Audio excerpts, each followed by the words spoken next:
लेकर जाएगा अनु को राजनंदिनी के कमरे में। जी हाँ दोस्तों, सीरियल तुमसे तुम तक के आने वाले धमाकेदार एपिसोड में जब अनु आर्यवर्धन के पास बैठी होगी तो अनु आर्यवर्धन से बोलेगी, सर क्या मैं आपसे एक बात पूछूं? और आर्यवर्धन मुस्कुराते हुए अनु से बोलेगा, तुम एक क्यों, दो बातें पूछ लो। और फिर अनु आर्यवर्धन से बोलेगी, सर आप आज तक मुझ पर नहीं तो गुस्सा हुए हैं और ना ही मुझसे ऊंची आवाज में बात किए हैं और ना ही मुझ पर चिल्लाए हैं, पर आपको अचानक से उस दिन क्या हो गया था जब मैं उस कमरे के पास थी? तो आपको इतना गुस्सा क्यों आ गया था और आपने मुझसे इतनी तेज आवाज में चिल्लाकर क्यों बात किए थे और मुझे क्यों डांटे थे? सर आप मुझे सच सच बताइए, क्या उस कमरे में राजनंदिनी जी से जुड़ी हुई कोई सच्चाई है क्या जो आप मुझे नहीं बताना चाहते हैं?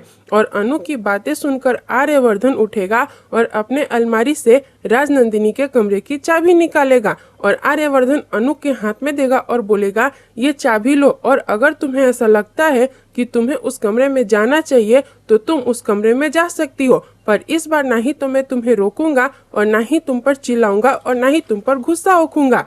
और फिर अनु आर्यवर्धन से बोलेगी, मैं अकेली उस कमरे में क्यों जाऊंगी? और फिर आर्यवर्धन बोलेगा, ठीक है, अगर तुम यही चाहती हो तो मैं तुम्हें उस कमरे में अपने साथ लेकर चलता हूँ। और फिर आर्यवर्धन अनु को अपने साथ लेकर राजनंदिनी के कमरे के पास जाएगा और फिर आर्यवर्धन राजनंदिनी के कमरे का दरवाजा खोलेगा और आर्यवर्धन अनु को अपने साथ लेकर राजनंदिनी के कमरे में कदम रखेगा। और जैसे ही अनु राजनंदिनी के कमरे में कदम रखेगी, अनु को फिर से वही राजनंदिनी की परछाई दिखाई देने लगेगी और अनु को राजनंदिनी का सपना आने लगेगा। और अनु ने राजनंदिनी के कमरे में जाकर सही किया या नहीं, आप हमें कमेंट में जरूर बताएं और इस वीडियो को लाइक, शेयर और हमारे चैनल को सब्सक्राइब करें।